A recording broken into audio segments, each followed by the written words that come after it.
नमस्कार, मैं अरुण कुमार पांडे। आप देख रहे हैं अरुण पांडे की बात। देखिए, बिहार में विकास की बहार है।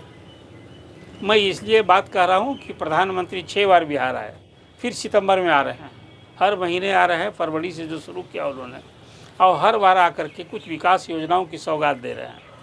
कोई अभी तक 90,000 करोड़ से अधिक, यूँ कहे जो आंकड़ा जोड़ेंगे तो 1 लाख करोड़ का पुर जाएगा कि योजनाओं की सौगात दे चुके हैं। उसमें उद्घाटन किया, शिलान्यास किया। ये बिहार के लिए एक शुभ संकेत माना। बिहार को इसकी दरकार भी है और बिहार इसका हकदार भी है। आखिर एक पिछड़ा राज्य बिहार जो बरसों से, खासकर आज़ादी के बाद से, क्यों पिछड़ गया? बाढ़ हमारी नियति है। हर साल बाढ़ से जितनी तबाही बर्बादी होती है, उस हिसाब से निर्माण कहाँ होता है? सड़कें लील जाती है, खेतें डूब जाती हैं, लोग तबाह होते हैं, सैकड़ों की संख्या में हर साल लोग मरते हैं। तो इस साल नरेंद्र मोदी की गवर्नमेंट ने पिछले बजट में ही 11,500 करोड़ दिया कि बाढ़ नियंत्रण के लिए आप कुछ काम कीजिए। और यहाँ सबसे अधिक जिसको कहिए विनाशकारी नदी मानी जाती है कोसी को। ये सब नेपाल से आने वाली नदियाँ हैं। कोसी दुनिया में ऐसी नदी है जो सबसे अधिक सिल्ट लेकर आती है। एक बार याद होगा कोसी त्रासदी। तो अभी उसके लिए बिहार सरकार कुछ करने जा रही है कि बाढ़ नियंत्रण के लिए कुछ काम होंगे। और अब प्रधानमंत्री ने इधर जो इसी बात आपने की कि योजनाओं का शिलान्यास हो रहा है, उद्घाटन हो रहा है और फिर सितंबर महीने में आएंगे, तो कोई फैक्ट्री कहीं बनेगी, कोई विकास की योजना ज़मीन पर होगी, तो ज़मीन का सवाल है। अब इसी ज़मीन के अधिग्रहण को लेकर जहां फैक्ट्री लग रहा है, जहां सिंचाई के काम हो रहे हैं, आज हज़ारों की संख्या में किसान पटना में प्रदर्शन करने आ गए। और राष्ट्रीय जनता दल के एमपी, जो बक्सर के एमपी हैं सुधाकर सिंह, जो बिहार के कृषि मंत्री भी रहे हैं, उनके पिताजी जगदानंद सिंह भी वहाँ से एमपी थे। वो लंबे काल तक वो ऊर्जा मंत्री थे और सुधाकर सिंह कृषि मंत्री थे। तो आज किसानों को लेकर कोई 11 किसान संगठनों का एक समूह पटना में आ गया आज प्रदर्शन को। और डक बंगला चौराहे पर आज फिर किसानों पर पुलिस की लाठियाँ चटकती, लेकिन पुलिस ने भी धैर्य किया से काम लिया और सुधाकर सिंह ने तुरंत सूझबूझ से काम लिया।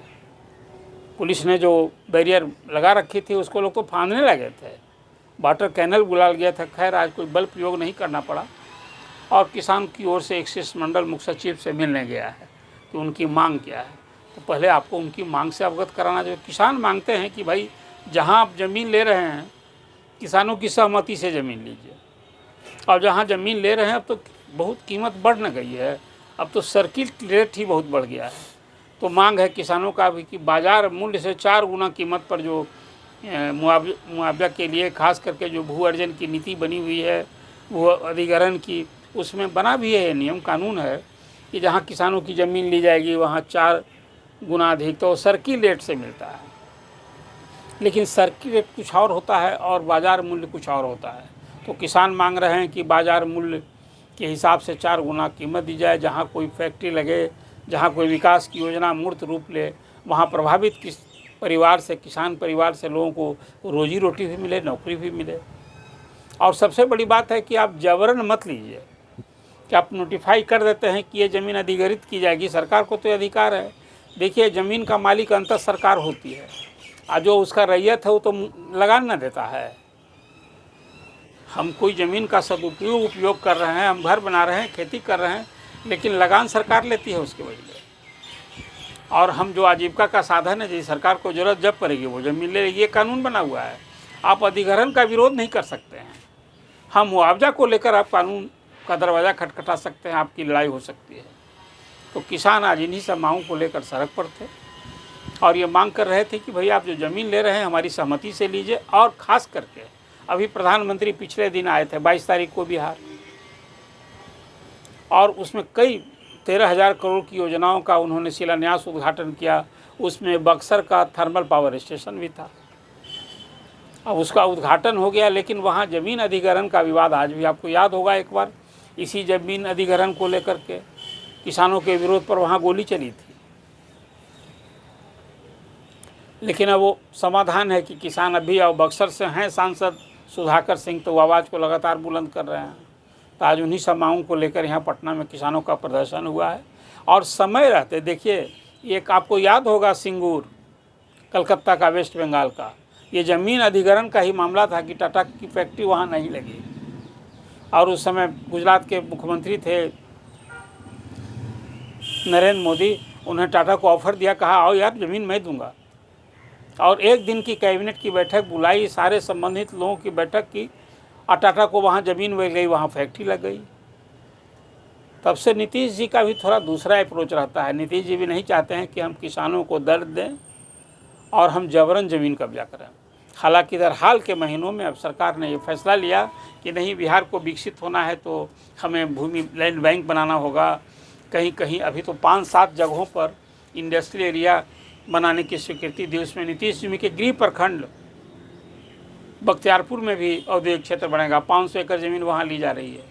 लेकिन मेरी जानकारी मिली कि वहाँ जो ज़मीन ली जा रही है ना, जो प्रस्तावित है, वहाँ भी किसानों ने विरोध शुरू कर दिया है कि भाई ये तो खेती की ज़मीन है, उपजाऊ ज़मीन है, ये ज़मीन में फैक्ट्री लगा जो औद्योगिक क्षेत्र हो जाएगा तो हमारी रोजी रोटी का क्या होगा। तो अभी से विरोध शुरू हो गया है।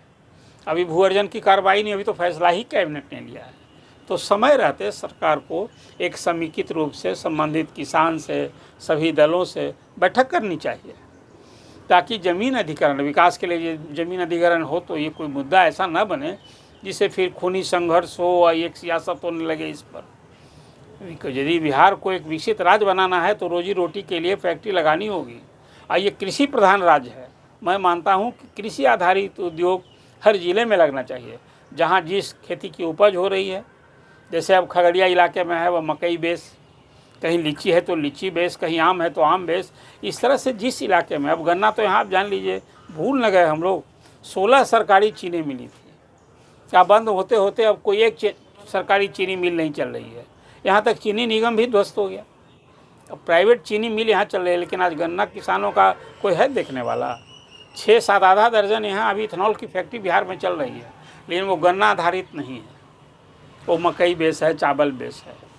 तो कुछ एक समेकित रूप से बिहार के विकास के लिए बना था एक रोड मैप कि बिहार को यदि विकसित करना है तो जिले वाइज आइडेंटिफाई भी हुआ था, उस पर कोई काम नहीं हुआ।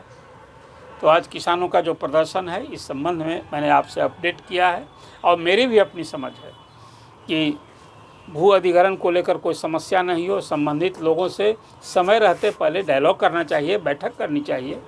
और बनने के बाद जो आज विरोध प्रदर्शन हो रहा है, ये भी उचित नहीं है।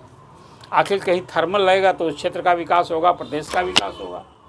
बिहार तो आज सच पूछिए बिजली के क्षेत्र में अब आत्मनिर्भर हो गया है। 8000 मेगावाट बिजली अब बिहार में सुलभ है। तो उद्योग के लिए बिजली चाहिए, विकास के लिए बिजली चाहिए, है भी ज़रूरी। इसी तरह से उद्योग लगना चाहिए। तो आज किसानों के प्रदर्शन को लेकर ये जो विषय था आपके सामने मैंने अपडेट किया। टोटल मिला जुला कर चर्चा आपको कैसी लगी, अपना कमेंट कीजिए। और आपसे अपेक्षा है आप सवाल जरूर कीजिए। एक और विकास, किसान की ज़मीन का अधिग्रहण, उनकी रोजी रोटी की समस्या, उनके पुनर्वास की समस्या, और बाज़ार मूल्य पर उनको कीमत मिले, ये बात, ये सब पर एक समेकित विचार की ज़रूरत है। तो आप कमेंट कीजिए और अरुण पांडे की बात सब्सक्राइब कीजिए और अपने लोगों के बीच अधिकाधिक शेयर कीजिए। धन्यवाद। अगर आपको ये खबर अच्छी लगी तो चैनल को सब्सक्राइब करना नहीं भूलें और बेल आइकन जरूर दबाएं।